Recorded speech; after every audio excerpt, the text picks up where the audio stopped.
Welcome back to another race breakdown, everyone. I'm Kevin Sully, and today we're going to go back to the beginning of May to appreciate Shelly-Ann Fraser-Pryce's 10.67 in Nairobi. The sprint season is heating up, and Fraser-Pryce, as of this recording, the world leader in the 100. And I think this performance didn't quite get its proper due, so wanted to show it one more time so we could fully appreciate this race and all its glory. Now, she was expected to get a challenge in this race from Christine Mboma, who unfortunately pulled up around midway in this race, suffered a groin injury there, which was unfortunate. Fraser-Pryce goes on to absolutely cruise and runs 10.67 in this race. You see Mboma down there on the track. Now, this race was held in Nairobi, Kenya, at altitude, so the sprint times are typically faster, but it was run into a slight headwind, which balanced things out a bit. I'm going to go into the conversions in a second. Let's go back and watch this again from the beginning. And the one thing that's been consistent throughout Fraser-Pryce's long and successful career is her start. She's always been able to rely on her start to give her an edge early on in the race. And you see why in the first 4 or 5 steps there, she's already able to put distance on the rest of the field, and it sets up the rest of her race just perfectly. Now, the question is that second part of the race, which is always fantastic, but when you're going against someone like Elaine Thompson-Herah, like we saw in the Olympics, it's tough. You have to have the entire race put together, but Fraser-Pryce's start is just so consistent. Let's watch it back again. So solid, so consistent, explosive out of the blocks, and then just never looks back.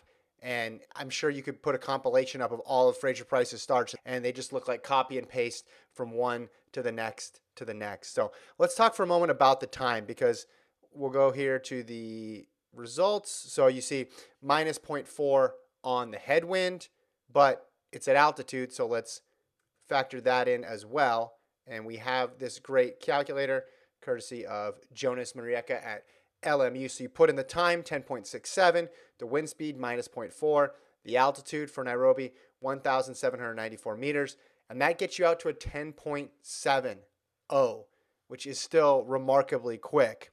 So you get a little bit added with the altitude, a little bit taken away with the headwind, but 10.70, which, again, that time holds up. If you're just looking at Fraser-Pryce's, PBs all time, her top performances all time, it's number 3 behind the 1060 in Lausanne, the 1063 in Kingston last year, and now the 1067. And even if you want to convert for the altitude and the headwind, 10.7 puts her right in there with some of her best times. Remember, before 2021, she had never broken 1070. So to get into 10.6s was already new territory. This mark is faster than all of her world championship, all of her Olympic medal winning performances. She has made 10.6 a bit of a habit now over these last couple years. We don't get as shocked or as surprised when Shelly-Ann Fraser-Pryce and Elaine Thompson-Herah, for that matter, goes under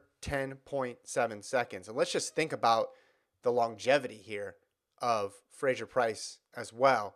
You look at all of her medals and accolades going back to 2008 when she won gold in Beijing in the 100, and is 35 years old and is now still in the mix, still running as fast as ever. I mean, she's only 4 months younger than Usain Bolt, just as a point of comparison. Can you imagine if Bolt was still around running his fastest marks, or even not even his fastest, but just in the neighborhood of his fastest marks? Bolt out there running 9.6, winning races by 0.2, threatening his world record at some point. That would have been incredible. And there are a lot of parallels between the two. Won their first gold in Beijing. Careers took off from there. Bolt, of course, his career ended in 2017. She's gone on for at least 2 more championships. 2019 World Championships, wins gold, goes to Tokyo Olympics, gets another medal there, and it's looking like it's going to continue at least for a 3rd set of championships here in the World Championships. We'll see what she does beyond that.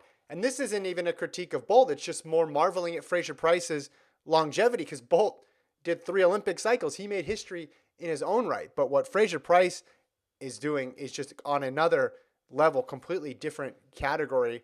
The fact that she's able to run this fast for this long is just a remarkable feat, and getting faster as she goes. Let's watch through this race one more time before we end this breakdown. Shelly-Ann Fraser-Pryce, 10:67 in Nairobi, into that headwind. Women's 100 could be historic this year, and Fraser-Pryce is not done adding her name to the history books. Well, that's it for this race breakdown. Make sure to subscribe to the FloTrack YouTube page for more. We'll talk to you guys next time.